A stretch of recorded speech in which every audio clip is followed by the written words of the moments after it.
और आई, H name क्या है, तो एच को हमने कहा था मैग्नेटाइजिंग फील्ड। भाई नाम देख लो, था क्या एक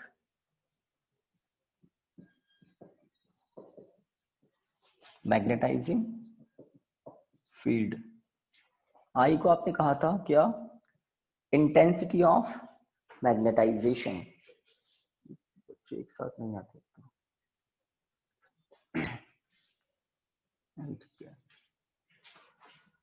ठीक है। तो एच के लिए हमने कहा था मैग्नेटाइजिंग फील्ड, इसको एच फील्ड भी बोलते हैं, ठीक है। आई को हमने कहा था इंटेंसिटी ऑफ मैग्नेटाइजेशन।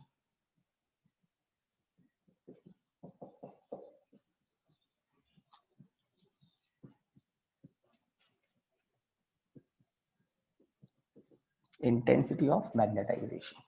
यूनिट की बात करें तो आपको पता है दोनों की यूनिट क्या है, ampere upon metre, ampere upon metre, ठीक है। हाँ, उसके बाद दो फिजिकल क्वांटिटीज पढ़ी थी, काई एम मैग्नेटिक सस्केप्टिबिलिटी, और एक पढ़ा था mu r relative magnetic permeability, और दोनों ही क्या थे, यूनिटलेस। बिल्कुल सही बात है, यूनिटलेस, दोनों ही क्या थे, यूनिटलेस। तो आज हम इन दोनों में रिलेशन डेराइव करेंगे, और जब इन दोनों में रिलेशन डेराइव करेंगे तो इनका भी यूज होगा। हाँ, एच के कनेक्शन से एक फॉर्मूला और बता दूं मैं आपको, B naught equal to mu naught H, true. कुछ बताया था ऐसा, और yes guys, B equal to mu H for medium. तो वैक्यूम के लिए ये सही है और मीडियम के लिए सही है। और कहाँ से कैसे क्या बताया था, टेक्स्ट बुक में ऐसा इंफॉर्मेशन एकदम नहीं मिलेगा। तो मैंने आपको बताया था वैक्यूम में, सोलेनोइड के अंदर वैक्यूम में मैग्नेटिक फील्ड क्या होता है, B naught equal to mu naught N I. इसमें बी को आप कहते हैं मैग्नेटिक फील्ड इंटेंसिटी। गाइस दिख रहा है, आस्था त्रिपाठी, आवाज आ रही है स्टूडेंट्स, ऑडियो वीडियो बता दें एक बार। यस सर, परफेक्ट है क्लियर सब है। कुछ। तो नेम क्लियर हो जाए, क्योंकि हम इन दोनों में रिलेशन आज डेराइव करेंगे, और भी बहुत सारे काम करेंगे। मैग्नेटिक हिस्टेरेसिस भी आज स्टार्ट कर देंगे, मतलब चैप्टर एंडिंग की तरफ आ गया अभी, मैग्नेटिक हिस्टेरेसिस के साथ चैप्टर एंड हो जाए। तो B naught magnetic field intensity है ना, क्या है, B not N I.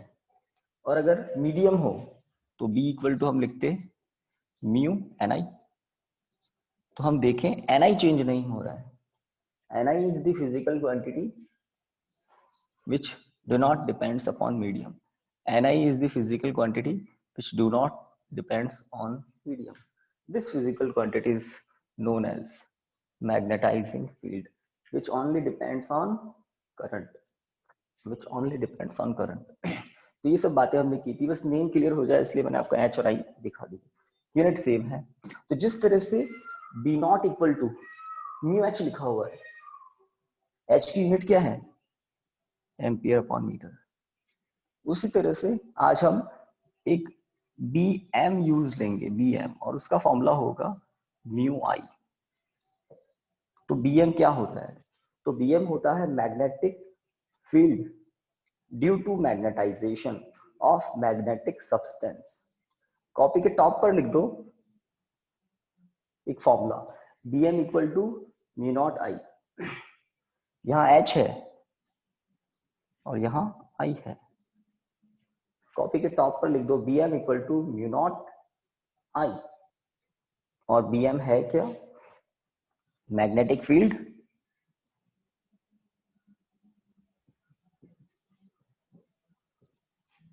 Due to, फटाफट लिख दें, magnetic field due to magnetisation of, magnetic field due to magnetisation of magnetic substance, magnetisation of magnetic substance.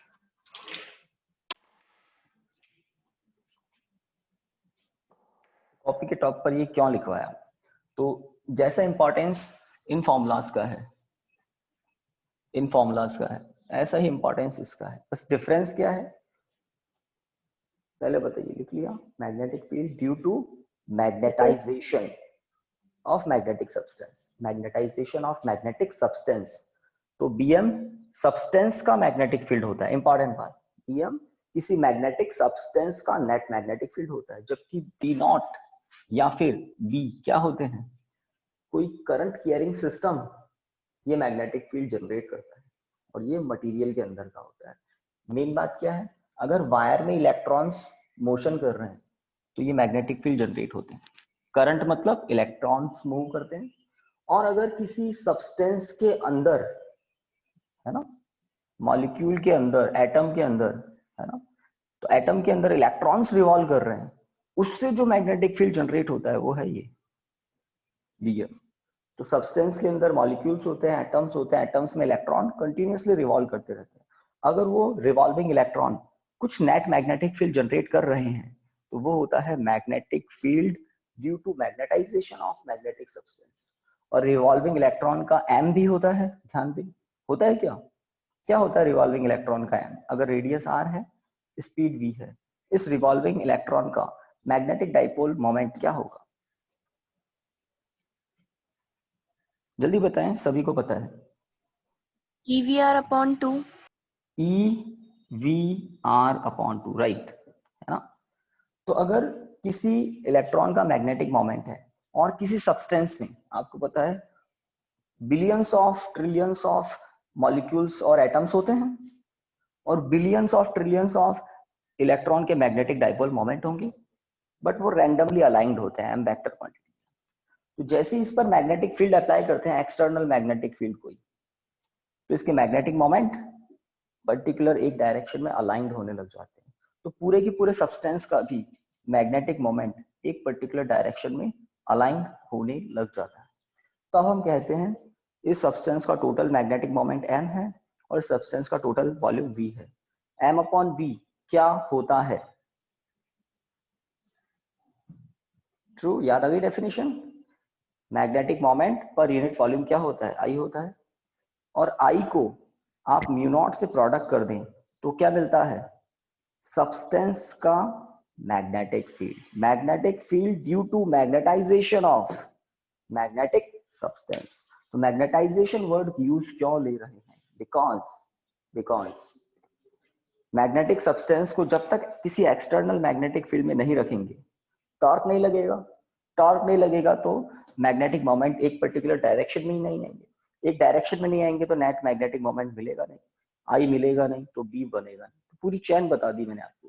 किसी भी मैग्नेटिक सब्सटेंस को जब एक्सटर्नल मैग्नेटिक फील्ड में पहुंचा देते हैं, कोई सा भी हो सकता है वो, तब सब्सटेंस के मैग्नेटिक मोमेंट अलाइंड होने लग जाते हैं और नेट मैग्नेटिक मोमेंट होता है। अलग अलग सब्सटेंस में अलग अलग होता है, बट होता है। और वॉल्यूम से डिवाइड करते हैं तो मिलता है इंटेंसिटी ऑफ मैग्नेटाइजेशन, जिसकी यूनिट क्या होती है, एम्पियर/मीटर। और इसको म्यू नॉट से प्रोडक्ट करते ही आपको मिलता है बीएम। म्यू नॉट से ही प्रोडक्ट क्यों करते हैं, म्यू नॉट से प्रोडक्ट इसलिए करते हैं क्योंकि इलेक्ट्रॉन जो रिवॉल्व कर रहा है वो कहाँ रिवॉल्व कर रहा है, वैक्यूम में रिवॉल्व कर रहा है। एटम के अंदर तो और कोई मॉलिक्यूल या सब्सटेंस होंगे नहीं, तो इलेक्ट्रॉन माना जाता है कहाँ रिवॉल्व कर रहा है, वैक्यूम में रिवॉल्व कर रहा है, म्यू नॉट। तो इस तरह से बीएम क्या है, magnetic field due to magnetisation of magnetic substance. और इसका कनेक्शन किससे होता है, रिवॉल्यूशन ऑफ इलेक्ट्रॉन्स। और ये होता है magnetic field due to current carrying system. इसका कनेक्शन इलेक्ट्रिक करंट से होता है, इसका कनेक्शन रिवॉल्यूशन ऑफ इलेक्ट्रॉन से होता है, ठीक है। हाँ, अब आप हेडिंग लिखिए, छोटी छोटी बातें पहले बतानी थी। Relation between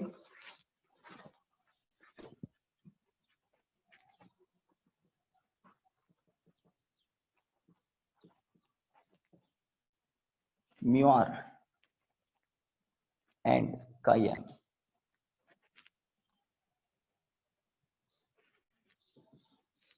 Relation between mu r and chi m, relative magnetic permeability and magnetic susceptibility, दोनों यूनिटलेस होते हैं। लिख लिया हेडिंग, एक मिनट अपनी अटेंडेंस हो जाए।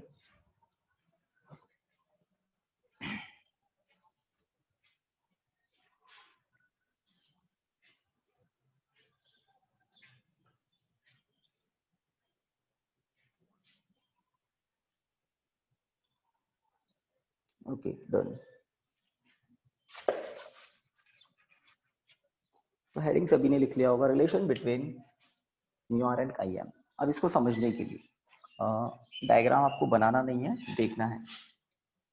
कोई सोलेनॉइड है, let this is a solenoid, इसका एक टर्न और ये लास्ट टर्न मैं ऐसे दिखा देता हूँ। आई करंट फ्लो किया और सोलेनॉइड के अंदर वैक्यूम है, तो वैक्यूम में मैग्नेटिक फील्ड कौन सा होता है? B naught. ट्रू? जल्दी देखिए, सोलेनॉइड के अंदर कुछ भी नहीं है, वैक्यूम है। एयर भी नहीं है, चलिए एयर में भी हम इन जनरल यही लेते हैं, बट मैं कह रहा हूँ वैक्यूम है। तो यहाँ पर एक पॉइंट है P, इस P पॉइंट पर मैग्नेटिक फील्ड क्या होगा? B naught. और बी नॉट का फॉर्मूला आपको पता है, बी नॉट इक्वल टू होगा म्यू नॉट एन आई, या फिर बी नॉट इक्वल टू आप लिख सकते हैं म्यू नॉट एच। हम ये नीचे वाला फॉर्मूला यूज लेंगे। तो जब सोलेनॉइड में आई करंट फ्लो किया, let small n number of turns in unit length इसमें है, तो सोलेनॉइड के अंदर मैग्नेटिक फील्ड होगा B naught equal to mu naught H. कब? जब वैक्यूम है, पी पॉइंट पर मैग्नेटिक फील्ड बी नॉट ही होगा। अब आगे की बात सुनिए, अगर मैं इस सोलेनॉइड के अंदर कोई मैग्नेटिक सब्सटेंस पहुंचा दूं, आइदर पैरामैग्नेटिक और फेरोमैग्नेटिक, ये लीजिए एक मैग्नेटिक सब्सटेंस हमने यहां पहुंचा दिया, ठीक है। तो सब्सटेंस है तो उसके मॉलिक्यूल्स होंगे, और अभी अभी बताया मॉलिक्यूल्स के अंदर एटम्स होते हैं, एटम्स में इलेक्ट्रॉन रिवॉल्व करते रहते हैं, और हर इलेक्ट्रॉन का m होता है ना, EVR/2, है ना। तो अगर अनपेयर्ड इलेक्ट्रॉन है इसमें, इस सब्सटेंस में अनपेयर्ड इलेक्ट्रॉन है, तो या तो ये पैरामैग्नेटिक होगा या फेरोमैग्नेटिक होगा। तो जैसे ही बी नॉट इस पर एक्ट होता है, तो इसके अंदर मैग्नेटिक डाइपोल मोमेंट अलाइन होने लग जाता है, और total magnetic dipole moment upon V होता है आई, और आई को म्यू नॉट से प्रोडक्ट करते हैं तो क्या बनता है? BM, म्यू नॉट इंटू आई। तो आई क्या होता है? किसी पर्टिकुलर सब्सटेंस के लिए इंटेंसिटी ऑफ मैग्नेटाइजेशन, ठीक है। तो इस तरह से आई की यूनिट एम्पियर अपॉन मीटर है, एच की यूनिट भी एम्पियर अपॉन मीटर है, इसलिए इन दोनों के प्रोडक्ट से, किन दोनों के प्रोडक्ट से? म्यू नॉट और आई के प्रोडक्ट से आपको टेस्ला में मैग्नेटिक फील्ड मिलता है। बट ये कौन सा मैग्नेटिक फील्ड है? सब्सटेंस का मैग्नेटिक फील्ड है, due to revolution of electron inside it. हाँ, वो जो पी पॉइंट मैंने बताया था, पी पॉइंट यहां पर गई, उस पी पॉइंट पर टोटल मैग्नेटिक फील्ड कितना होगा? बी। तो वो टोटल मैग्नेटिक फील्ड होगा magnetic field B naught in vacuum plus magnetic field due to magnetisation of magnetic substance. ये सबसे इंपॉर्टेंट बात इस टॉपिक की, कि जब आपने सोलेनॉइड के अंदर कुछ भी नहीं रखा था, वैक्यूम था, और करंट फ्लो कर दिया था, तो मैग्नेटिक फील्ड कौन सा था? ओनली बी नॉट, ठीक है। पी पॉइंट पर इतना ही मैग्नेटिक फील्ड था। अब आपने इसके बाद एक, है ना, मटेरियल इसके अंदर इंसर्ट कर दिया, मटेरियल इंसर्ट कर दिया, पी पॉइंट तो अभी भी वही है, तो मटेरियल के मैग्नेटाइजेशन से एक, है ना, एक्स्ट्रा मैग्नेटिक फील्ड जनरेट हुआ, BM, और दोनों की डायरेक्शन बिकॉज सेम होती है, फेरो में, पैरा में, दोनों की डायरेक्शन सेम होती है, इसलिए प्लस कर दिया। डायमैग्नेटिक की बात करें तो वो थोड़ा सा रिपेल करता है, ये नेगेटिव हो जाता है डायमैग्नेटिक, ठीक है। तो magnetic field due to magnetisation आपको बताया। अब फॉर्मूले की बात करें तो B इक्वल टू हम ऐसा लिखते हैं, बी नॉट को हम लिखते हैं mu naught H, plus BM को हम लिखते हैं म्यू नॉट आई। यहाँ मुझे H लिखना था, बी नॉट एच और म्यू नॉट, तो है ना, बी नॉट का फॉर्मूला, BM का फॉर्मूला। अब B क्या होता है ना, किसी मीडियम के अंदर मैग्नेटिक फील्ड B क्या होता है? एनीवन? किसी मीडियम के अंदर B क्या होता है, बताइए।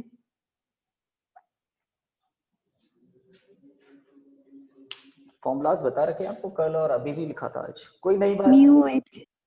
म्यू एच, म्यू एच, सीधी सी बात। मीडियम के अंदर मैग्नेटिक फील्ड क्या होगा? म्यू एच, है ना। तो म्यू नॉट, यहां से म्यू नॉट तो कॉमन लेना था, म्यू नॉट एच प्लस आई, ठीक है। पहले देख लें आप, पहले मैंने डायग्राम से बताया, प्रैक्टिकल क्या है, अब ये मैथमेटिकल काम चल रहा है। एक होता है ना क्रॉस मल्टीप्लीकेशन, तो क्रॉस मल्टीप्लीकेशन का उल्टा हम करेंगे, क्रॉस डिवाइड। तो क्रॉस डिवाइड देखिए कैसे कर रहा हूं, mu upon mu naught equal to H plus I upon H. देखिए क्रॉस डिवाइड दिखा है ना, एच को यहाँ डिवाइड में पहुंचा दिया, म्यू नॉट को इधर डिवाइड में पहुंचा दिया। अब म्यू अपॉन म्यू नॉट क्या होता है, समझ गए, relative magnetic permeability mu R होता है। H upon H 1, I upon H anyone, I M chi M, susceptibility, खत्म टॉपिक, है ना, इस तरह से। तो सब कर लेते हैं, मेन होती है स्टार्ट। अभी मैं कह देता कि बस ऐसा होता है कि b equal to B naught plus B M होता है, तो बाउंस मारता है कुछ को, लेकिन हमने इसको पूरा समझते हुए आगे बढ़े कि बी एम आता कहाँ से।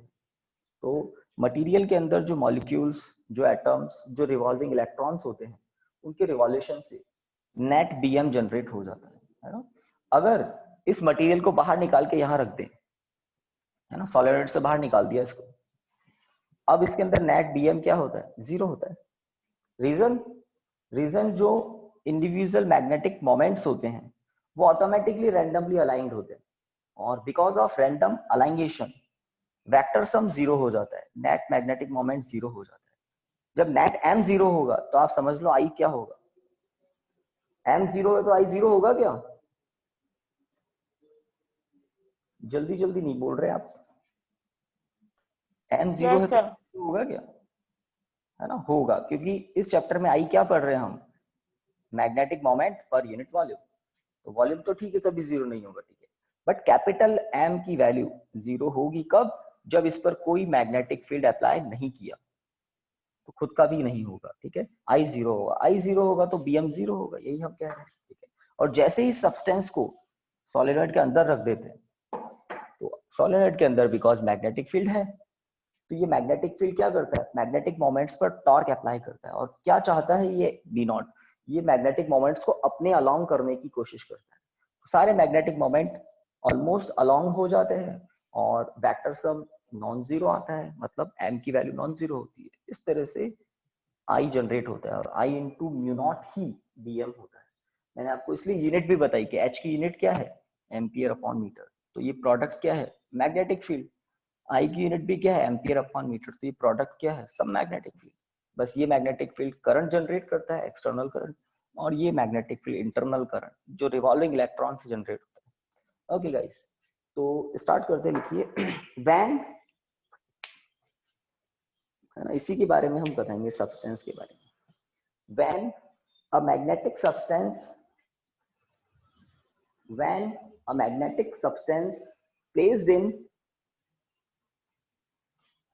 when a magnetic substance placed in external magnetic field B naught, placed in external magnetic field B naught,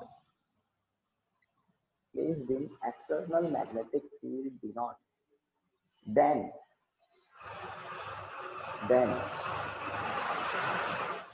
the total magnetic field intensity, then the total magnetic field intensity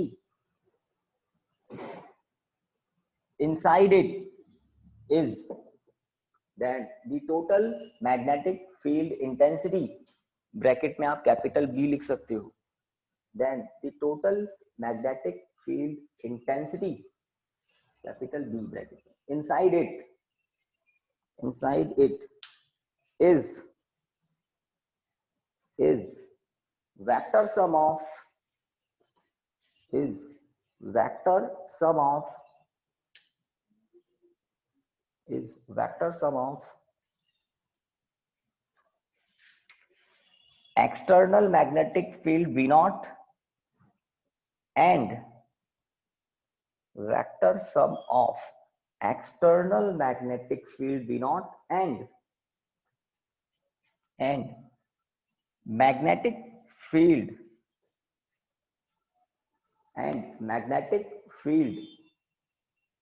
due to magnetization, and magnetic field bracket में B naught, bracket में BM, magnetic field due to magnetisation BM, तो ये paragraph लिखने के बाद आप इस equation को लिख सकते हैं, दैट इज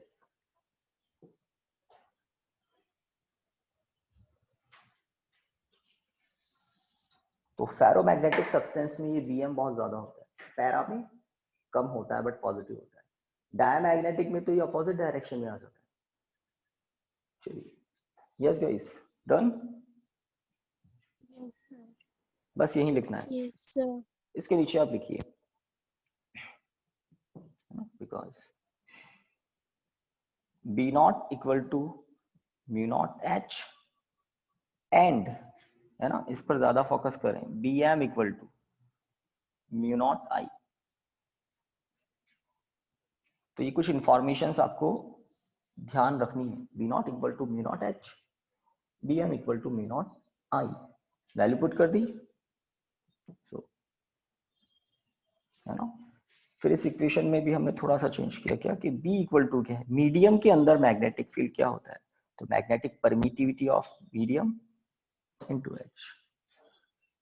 ठीक है, कॉमन ले लें, क्रॉस डिवाइड करें, और अगेन यहां पर रीजन जरूर लिखें, because mu upon mu naught equal to mu are and I upon H equal to chi M, susceptibility. ये है relation between mu are and chi M. तो दोनों यूनिट लेस फैक्टर होते हैं, म्यू आर काई M. ठीक है, तो बड़ा आराम से इसको करवाया, आपको पढ़ते पढ़ते ये लर्न भी हो जाना चाहिए।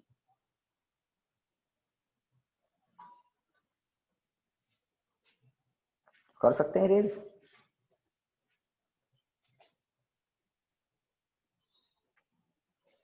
बताइए students, done? Yes sir. Mu r equal to 1 plus chi M. Okay, तो चाहे तो डायग्राम बना सकते हैं कि पहले वैक्यूम था, वैक्यूम के अंदर मैग्नेटिक फील्ड पी नॉट था, और सब्सटेंस का खुद का मैग्नेटिक फील्ड यहाँ पर होता है Bm।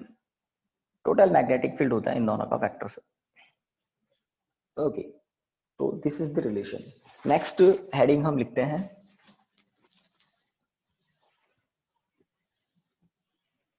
तो आपको 3 मैग्नेटिक सब्सटेंस कल बताए थे, डाई, पैरा और फेरो।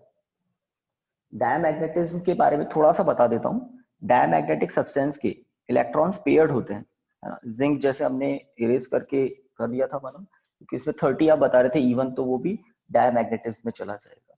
तो हर इलेक्ट्रॉन कैसा होता है, पेयर्ड होता है। तो इसमें आप देखें, जैसे एक इलेक्ट्रॉन इस तरह से रिवॉल्यूशन कर रहा है ना, तो पेयर का जो दूसरा इलेक्ट्रॉन होगा वो एंटी क्लॉकवाइज रिवॉल्यूशन करेगा, उल्टा, ये इधर जा रहा था कोई, तो इस तरह से इलेक्ट्रॉन्स रिवॉल्व करते हैं। ठीक है, तो पेयर के इलेक्ट्रॉन्स को मैंने दिखाया कब, जब इस पर कोई एक्सटर्नल मैग्नेटिक फील्ड अप्लाई नहीं किया, सिस्टम में कोई दिक्कत नहीं। जितना मैग्नेटिक मोमेंट ऊपर वाले इलेक्ट्रॉन का हाईलाइट ये है, उतना का उतना मैग्नेटिक मोमेंट नीचे वाले रिवॉल्विंग इलेक्ट्रॉन का होगा, बट ऑपोजिट डायरेक्शन। तो ये एक दूसरे को 100% क्या कर देते हैं, कैंसिल आउट। दैट ये एम है और ये एम डैश है, तो दोनों के मैग्नीट्यूड सेम होते हैं, क्योंकि, है ना, पेयर के इलेक्ट्रॉन है, तो ऑर्बिटिंग रेडियस सेम होती है, स्पीड सेम होती है, तो मैग्नेटिक मोमेंट के मैग्नीट्यूड सेम होते हैं, कैंसिल कर देते हैं। डायमैग्नेटिज्म को मैं और डिटेल में बता रहा हूँ थोड़ा सा। हाँ, अब क्योंकि अभी मैंने कहा यहाँ पर कोई मैग्नेटिक फील्ड अप्लाई नहीं किया, अब सब्सटेंस पर कोई मैग्नेटिक फील्ड अगर अप्लाई कर दें तो क्या होगा। तो जैसे ही मैग्नेटिक फील्ड अप्लाई करते हैं तो इलेक्ट्रॉन्स के जो रिवॉल्यूशन है वो डिस्टर्ब हो जाते हैं। This is M, this is M dash.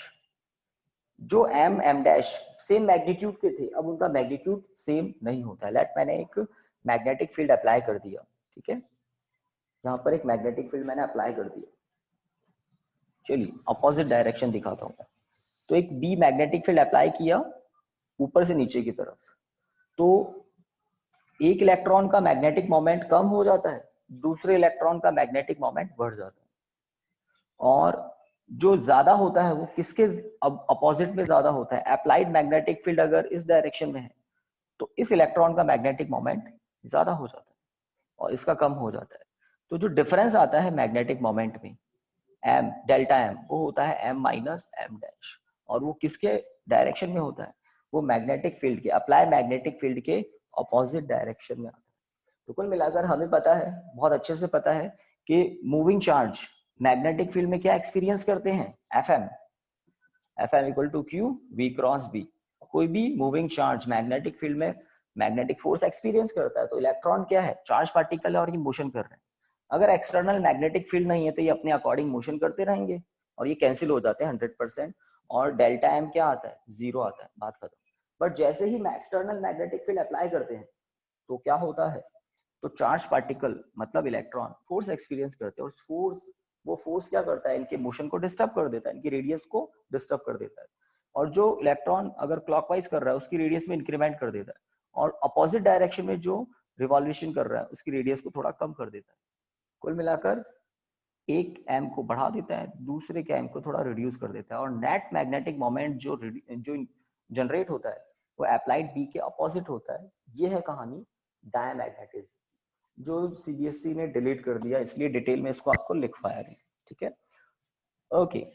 तो डायमैग्नेटिज्म की कहानी अलग है, इसमें सिंगल अनपेयर्ड इलेक्ट्रॉन नहीं होता है, और जिसमें अनपेयर्ड होते हैं उसमें तो हर इलेक्ट्रॉन का अपना मैग्नेटिक डाइपोल मोमेंट ऑलरेडी होता है, बट रैंडमली अलाइंड होते हैं। उसको भी देख लें, जैसे पैरामैग्नेटिक सब्सटेंस है, एक एक अनपेयर्ड इलेक्ट्रॉन होगा। ये एरो बता रहे हैं मैग्नेटिक मोमेंट को, देखो रैंडमली बता रहा हूं मैं, ये है ना। तो ये कुछ मैग्नेटिक मोमेंट्स, कब? जब बी 0 है, रैंडमली अलाइंड है, और सब्सटेंस का मैग्नेटिक मोमेंट क्या है? 0। जैसे ही इस पर मैग्नेटिक फील्ड अप्लाई करते हैं, हर मैग्नेटिक मोमेंट एक टॉर्क एक्सपीरियंस करता है, और बिकॉज ऑफ टॉर्क के इन्फ्लुएंस में वो मैग्नेटिक फील्ड के अलाइंड होने लग जाते हैं। जब मैग्नेटिक फील्ड इतना कैपेबल हो कि सारे मैग्नेटिक मोमेंट पैरेलल हो जाएं, तो उसको बोलते हैं मैक्सिमम, कैपिटल एम मैक्सिमम हो जाता है इस कंडीशन में जो डायग्राम में आपको दिख रहा है। ठीक है, और इस मैग्नेटिक सब्सटेंस के वॉल्यूम को डिवाइड कर दे तो ये होता है आई, और आई को बी नॉट से प्रोडक्ट कर दे तो अंदर, है ना, सब्सटेंस का जो मैग्नेटिक फील्ड है वो मिल जाता है। तो ये कहानी है पैरा की। और फेरो में एक ही मॉलिक्यूल के बहुत सारे इलेक्ट्रॉन्स का कंट्रीब्यूशन होता है, तो फेरोमैग्नेटिक का मैग्नेटिक मोमेंट बहुत ज्यादा होता है, तो फेरोमैग्नेटिक सब्सटेंस का खुद का मैग्नेटिक फील्ड भी बहुत ज्यादा होता है, इसलिए वो स्ट्रांगली अट्रैक्ट करते हैं। तो ये कहानी है। नेक्स्ट हेडिंग लिखना है आपको, क्यूरी टेम्परेचर।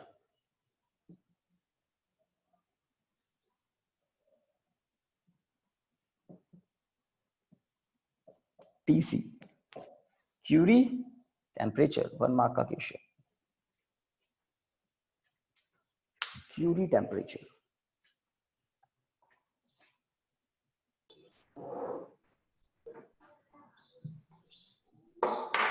Yes guys. तो एक और इम्पॉर्टेंट बात, अब ये कौन है पीछे? ओके, तो एक और इम्पॉर्टेंट बात कि अगर आपके पास कभी कोई मैग्नेट मिल जाए, जैसे बार मैग्नेट मिल गया, तो उस बार मैग्नेट को आप, है ना, हीटिंग करना, जैसे गैस पर ले गए और उसको टेम्परेचर प्रोवाइड किया, इसको हीटिंग किया, और हीटिंग करने से पहले आपने देख लिया कि ये मैग्नेट ही है ना, आयरन को ये अट्रैक्ट कर रहा है, और बहुत हीटिंग करने के बाद वापस इसको किसी आयरन के पास लेके गए तो आप देखेंगे ये ऑर्डिनरी पीस हो गया, इसका मैग्नेटिज्म खत्म हो गया। तो किसी मैग्नेटिक सब्सटेंस का टेम्परेचर बढ़ाने पर, उसको हीट एनर्जी प्रोवाइड करने पर क्या होता है, वो अपने मैग्नेटिक बिहेवियर्स को, मैग्नेटिक प्रॉपर्टीज को लूज करता है। और सबसे ज्यादा मैग्नेटिक प्रॉपर्टी किसमें होती है? फेरोमैग्नेटिक सब्सटेंस में। तो फेरोमैग्नेटिक सब्सटेंस को अगर हीटिंग करें तो वो पैरामैग्नेटिक सब्सटेंस में भी कन्वर्ट हो जाता है। तो क्यूरी टेम्परेचर वो एक क्रिटिकल टेम्परेचर होता है, एक पर्टिकुलर पॉइंट होता है जिसके नीचे नीचे फेरोमैग्नेटिक सब्सटेंस फेरोमैग्नेटिक ही रहता है, बट उसके ऊपर क्या हो जाता है, वो पैरामैग्नेटिक सब्सटेंस में कन्वर्ट हो जाता है। ठीक है, तो क्यूरी टेम्परेचर एक पर्टिकुलर टेम्परेचर है।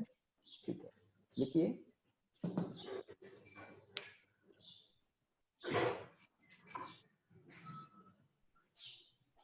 क्यूरी टेम्परेचर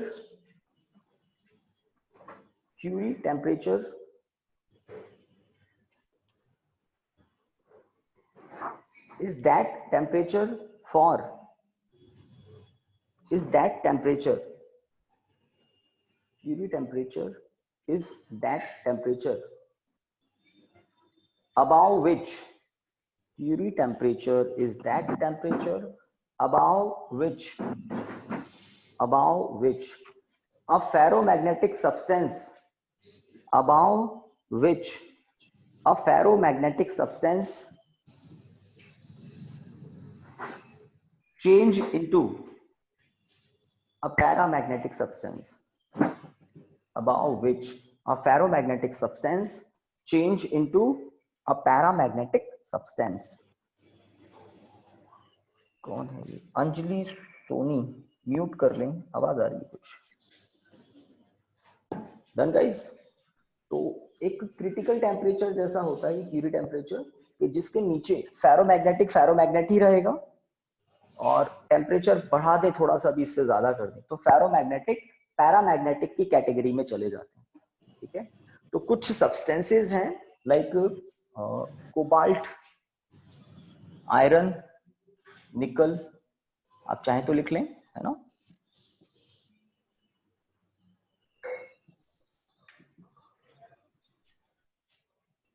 और यहाँ पर क्यूरी टेम्परेचर,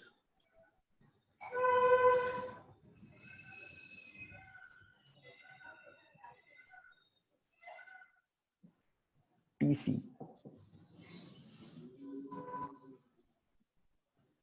तो इनके तो एटलीस्ट आप लर्न कर ले। जैसे कोबाल्ट का होता है 1388 केल्विन, Fe का होता है 1043 केल्विन, और निकल का होता है 627 केल्विन।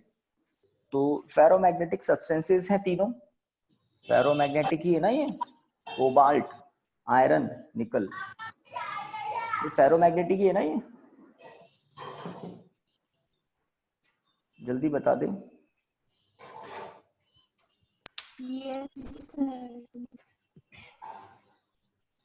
फेरोमैग्नेटिक सब्सटेंसेस है, और है ना 1388 केल्विन पर कोबाल्ट जो है वो फेरोमैग्नेटिज्म को लूज करता है और पैरामैग्नेटिज्म में कन्वर्ट हो जाता है। इसी तरह से आयरन, इसी तरह से निकल। तो इन टेम्परेचर, ये जो टेम्परेचर है, इनके नीचे ये सब्सटेंसेस पैरो में रहेंगे, बट इनके ऊपर ये पैरा में कन्वर्ट हो जाते हैं। ठीक है, तो मैग्नेटिक प्रॉपर्टीज लूज करते हैं हीटिंग करने पर।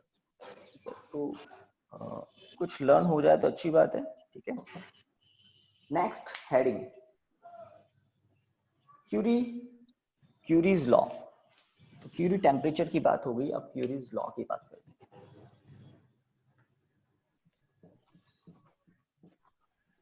क्यूरीज लॉ, इस पर आप IMP लगा दें।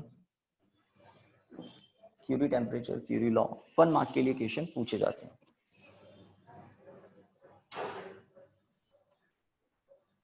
यस गाइस, क्यूरीज लॉ देखिए, it states that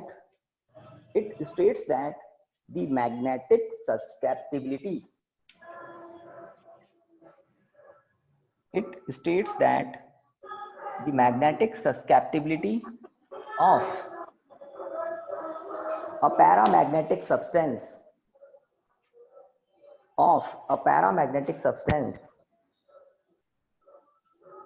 it states that the magnetic susceptibility of a paramagnetic substance, paramagnetic substance को अंडरलाइन कर देना, क्यूरीज लॉ पैरामैग्नेटिक सब्सटेंसेस के लिए ही है, of a paramagnetic substance is inversely proportional to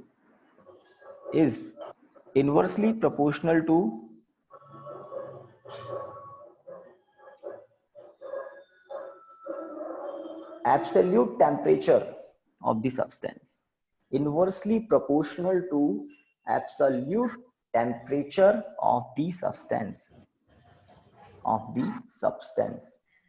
absolute temperature 0 kelvin से major किया जाता है ना, टेम्परेचर केल्विन में लेते हैं, मतलब inversely proportional to the absolute temperature of the substance, that is m is inversely proportional to T, है ना, 1/T है। इसके नीचे आप लिख सकते हैं m equal to C, capital C upon T, जहां C क्या है,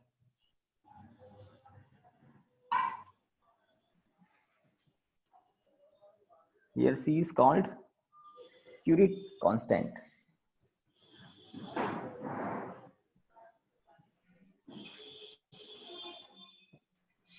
Curie constant.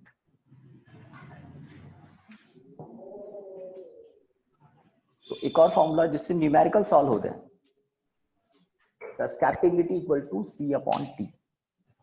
तो पूछे जाते हैं आपसे कि बताओ C की यूनिट क्या होगी, पूछ लेते हैं। क्यूरी कांस्टेंट की यूनिट क्या होगी, बताओ क्या होगी आपके अकॉर्डिंग? क्यूरी कांस्टेंट C की यूनिट क्या होगी? Kelvin inverse. केल्विन इनवर्स, क्योंकि जो काई एम है सस्केप्टिबिलिटी है, यूनिटलेस होती है। ये यूनिटलेस कब होगी?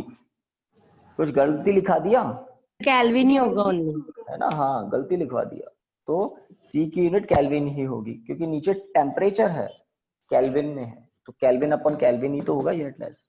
तो कैपिटल C की यूनिट भी केल्विन ही होती है। आप चाहे तो लिख सकते हैं unit of C is kelvin. Okay, तो क्यूरी टेम्परेचर के बारे में बताया, क्यूरी लॉ के बारे में बताया। क्यूरी लॉ बताने से पहले मैंने आपको बताया कि अगर किसी मैग्नेट को आप लें और उसको हीटिंग करने लग जाएं, तो वो मैग्नेट अपनी मैग्नेटिक प्रॉपर्टीज लूज करती है। जितना ज्यादा टेम्परेचर करोगे उतना वो मैग्नेटिज्म को लूज करती जाएगी। और क्यूरी ने भी यही बताया कि जो मैग्नेटिक सस्केप्टिबिलिटी है, मतलब मैग्नेटिक सस्केप्टिबिलिटी कम होना मतलब मैग्नेटिक प्रॉपर्टी लूज करना, तो मैग्नेटिक सस्केप्टिबिलिटी इनवर्सली प्रोपोर्शनल है टेम्परेचर। टेम्परेचर ज्यादा, सस्केप्टिबिलिटी कम।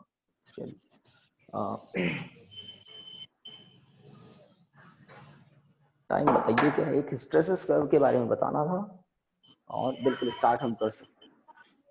कल चैप्टर एंड होगा इसका मतलब। चलिए, और हिस्टेरेसिस कर्व से रिलेटेड भी वही 1 मार्क के क्वेश्चन बनते हैं। तो देखिए, नेक्स्ट हेडिंग लिखना है आपको, मैग्नेटिक हिस्टेरेसिस।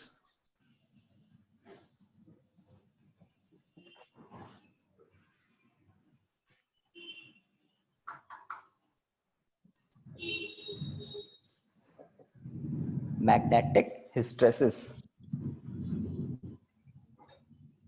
तो इस चैप्टर में एक ही बड़ा टॉपिक था जब हमने सोलेनॉइड को कंपेयर किया था बार मैग्नेट से मैथमेटिकली। बाकी छोटे छोटे टॉपिक हैं। मैग्नेटिक हिस्टेरेसिस, अब ये क्या होता है? तो ये थोड़ा समझने वाली बात है, इसमें कोई डेरिवेशन तो नहीं है, बट बहुत समझने वाली बात है। तो क्या समझने वाली बात है?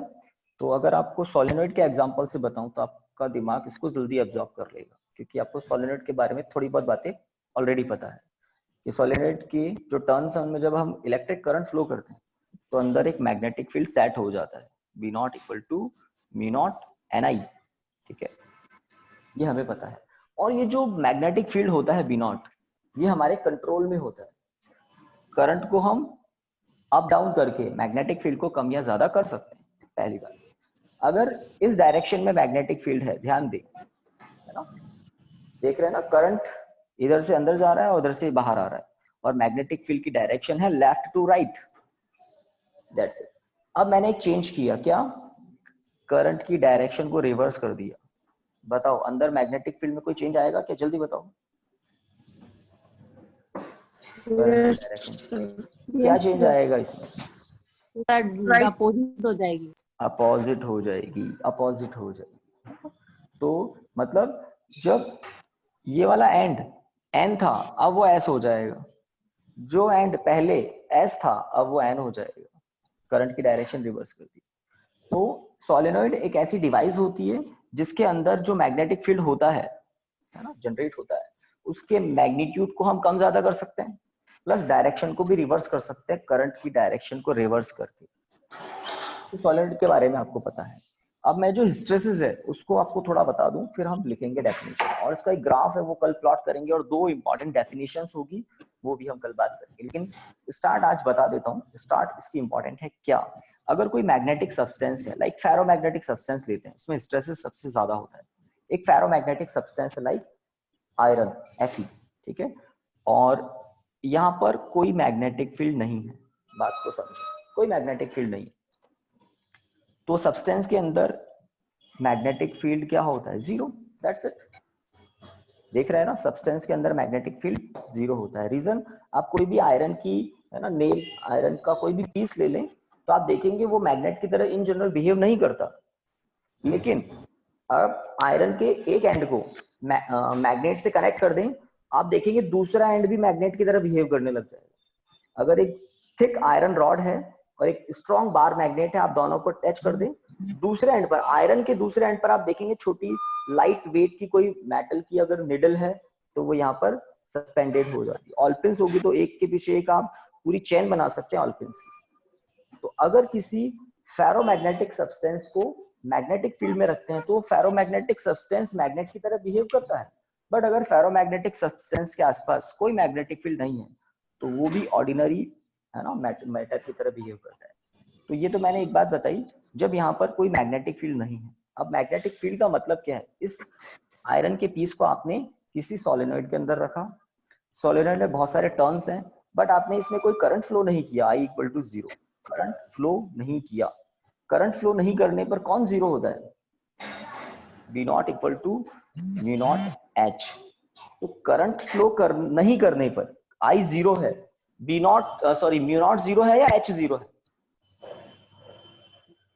करंट फ्लो नहीं किया, I इक्वल टू 0, तो ऑब्वियसली इसकी तो स्टैंडर्ड वैल्यू होती है वैक्यूम के लिए, तो H ही तो 0 है। तो मेन फिजिकल क्वांटिटी क्या है? H। H 0 होने से B नॉट 0 है। समझ रहे हैं बात को? तो Yes. दोनों का प्रोडक्ट होता है B नॉट। तो इसका मतलब करंट 0 करने से H 0 हो जाता है। H को हम क्या बोलते हैं? Magnetising field. भाई सही बताइए, H का नाम क्या है? जल्दी जल्दी जल्दी। Magnetizing field. मैग्नेटाइजिंग फील्ड है ना। कुछ लोग नहीं बोलते हैं, मोस्ट ऑफ लोग नहीं बोलते हैं, तो वो मन में खुद को बोलते हैं। H क्या है? मैग्नेटाइजिंग फील्ड है। और ये जो Bm है, जो मैं कह रहा हूं Bm 0 है, तो Bm 0 क्यों है वो भी कहानी सुन लो। तो Bm का फॉर्मूला होता है म्यू नॉट I। देख रहे हैं ना? तो Bm 0 होने का रीजन क्या है? I 0 होना। और I क्या होता है ना? पूरी चेन पढ़नी पड़ेगी क्योंकि यहाँ डेरिवेशन नहीं है, लेकिन फिर भी बहुत कुछ है समझने के लिए। तो I क्या होता है? Magnetic moment per unit volume. तो जब तक आप इस सब्सटेंस पर कोई H अप्लाई नहीं करेंगे, B नॉट आएगा नहीं। B नॉट आएगा नहीं तो जो मैग्नेटिक मोमेंट है वो एक पर्टिकुलर डायरेक्शन में सेट होंगे। जब सब एक डायरेक्शन में नहीं होंगे तो M भी नहीं होगा, M नहीं होगा तो I नहीं होगा, I नहीं होगा तो Bm भी नहीं होगा। मैग्नेटिक सब्सटेंस का मैग्नेटिक फील्ड भी नहीं होगा। जैसे ही हम सोलेनॉइड में करंट फ्लो करना स्टार्ट करते हैं, अब इंपॉर्टेंट बात, जैसे ही करंट फ्लो करना स्टार्ट करते हैं, स्मॉल आई से रिप्रेजेंट कर रहा हूं आज मैं, क्योंकि कैपिटल आई से हम एक और फिजिकल क्वांटिटी को भी डिनोट करेंगे, इंटेंसिटी ऑफ मैग्नेटिक फील्ड। तो जैसे ही करंट फ्लो करना स्टार्ट करते हैं, अंदर कौन आ जाता है? आप समझ रहे हैं ना? H। बी नॉट तो हमेशा है, कांस्टेंट है। तो जैसे ही करंट फ्लो करते हैं H नॉन जीरो हो जाता है। H नॉन जीरो हो जाता है तो बी नॉट भी सेट हो जाता है। लेट बी नॉट इस डायरेक्शन में है, सोलेनॉइड के अंदर बी नॉट इस डायरेक्शन में, ठीक है। तो सब्सटेंस के अंदर I सेट होने लग जाता है। I मतलब जैसे H का नाम बताया ना, I क्या होता है? सब्सटेंस का I क्या होता है? भाई आप टाइम वेस्ट कर रहे हैं, जल्दी बताएं ना। Intensity of magnetization. Intensity of magnetisation M upon V। तो B नॉट आता है कब? जब करंट होता है। करंट होते ही H आ जाता है, तो बेसिक फिजिकल क्वांटिटी H है। तो हम जो स्ट्रेसेस पढ़ेंगे वो स्ट्रेसेस क्या होता है? कैपिटल H कैपिटल I, इन दोनों में ग्राफ होता है। और जब हम ग्राफ प्लॉट करते हैं H और I में, मतलब magnetising field, intensity of magnetisation, इन दोनों में जब ग्राफ प्लॉट करते हैं किसी फेरोमैग्नेटिक सब्सटेंस के लिए, तब वो ग्राफ कुछ इस तरह से आता है। तब वो ग्राफ कुछ इस तरह से आता है।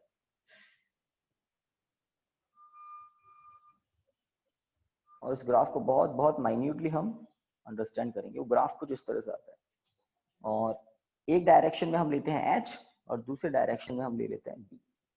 B नहीं लेकर हम कहेंगे I। वैसे तो Bm होता है, Bm लेकर I भी ले सकते हैं। तो H और I में ग्राफ होता है, और उस ग्राफ में एक इंपॉर्टेंट कैरेक्टरिस्टिक्स होती है। क्या? H आगे आगे होता है और I उसके पीछे पीछे होता है। I हमेशा H को फॉलो करता है। I हमेशा H को फॉलो करता है। और इसमें एक वर्ड हम यूज लेते हैं, the phenomena of lagging behind of I, lagging of I behind H। तो ये फिनोमिना क्या है? Magnetic hysteresis. तो एक्चुअल में सोलेनॉइड एक ऐसा डिवाइस है जिसमें हम H की डायरेक्शन बदल सकते हैं। मतलब V नॉट की डायरेक्शन बदल सकते हैं। पहले हम I को इंक्रीज करते हैं, I को इंक्रीज करने से कौन इंक्रीज होगा? H इंक्रीज होगा। H के इंक्रीज होने से कौन इंक्रीज होगा? Capital I, intensity of magnetisation, है ना, मॉलिक्यूल्स अलाइंड होने से। फिर I को कम करते हैं तो H कम होता है, H कम होने से मैग्नेटाइजिंग इंटेंसिटी ऑफ मैग्नेटाइजेशन भी कम होने लग जाता है मैग्नेटिक मोमेंट से।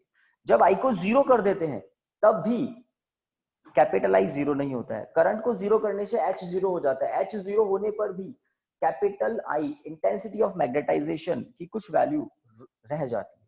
फिर हम सोलेनॉइड में अपोजिट डायरेक्शन में करंट फ्लो करते हैं, अपोजिट डायरेक्शन में करंट फ्लो करते हैं यहाँ पर। तो जैसे ही अपोजिट डायरेक्शन में करंट फ्लो करते हैं, H की वैल्यू पहले के नेगेटिव होने लग जाती है, नेगेटिव H नेगेटिव होने लग जाती है, और H की एक सर्टेन नेगेटिव वैल्यू होती है जिसके कॉरस्पॉन्ड I अब जीरो होता है। पहले जीरो नहीं था, H जीरो होने पर भी जीरो नहीं था, और अब करंट की वैल्यू अपोजिट डायरेक्शन में और इंक्रीज करते हैं, H भी इंक्रीज होता है, ये अपोजिट डायरेक्शन में इंक्रीज होने लग जाता है। इस तरह से एक पूरा साइकिल होता है मैग्नेटाइजेशन का और डीमैग्नेटाइजेशन का। तो मैग्नेटाइजेशन, डीमैग्नेटाइजेशन, तो किसी फेरोमैग्नेटिक सब्सटेंस के मैग्नेटिक साइकिल, मैग्नेटाइजेशन और डीमैग्नेटाइजेशन की एक पूरी साइकिल के अंदर H I इन दोनों में ग्राफ बनता है, और वो ग्राफ का कुछ शेप इस तरह का होता है। और इस ग्राफ से हमें पता लगता है कि I जो है वो हमेशा फॉलो करता है H को, H आगे होता है और I हमेशा पीछे होता है।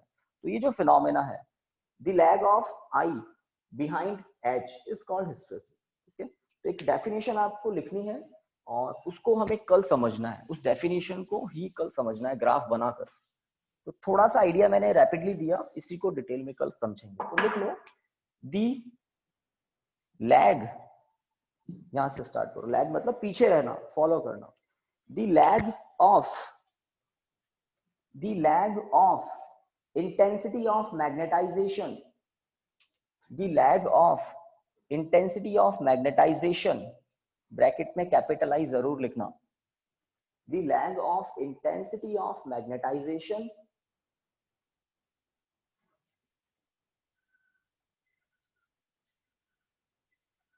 of a ferromagnetic substance, of a ferromagnetic substance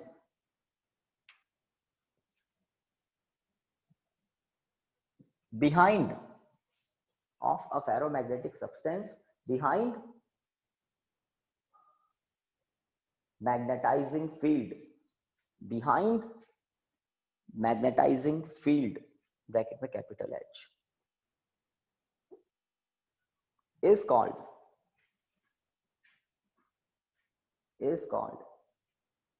magnetic hysteresis। तो डेफिनेशन लिखवाने से पहले मैंने आपको H और I में कनेक्शन बताया कि H को इंक्रीज करने पर I भी इंक्रीज होता है। तो I पीछे रहता है, I फॉलो करता है H को। तो हमने क्या लिखा, दी लैग ऑफ I मतलब intensity of magnetisation for a ferromagnetic substance behind magnetising field, है ना, इज कॉल्ड मैग्नेटिक हिस्टेरेसिस। तो थोड़ी सी बात आज करी, कल इसको कंप्लीट करेंगे और चैप्टर को एंड करेंगे। ठीक है, तो आई थिंक टाइम आपका कंप्लीट हो गया होगा, डन, है ना। ओके स्टूडेंट्स, तो आज के लिए इतना ही। Thank you, good day, bye. Thank you, sir. Thank you, sir.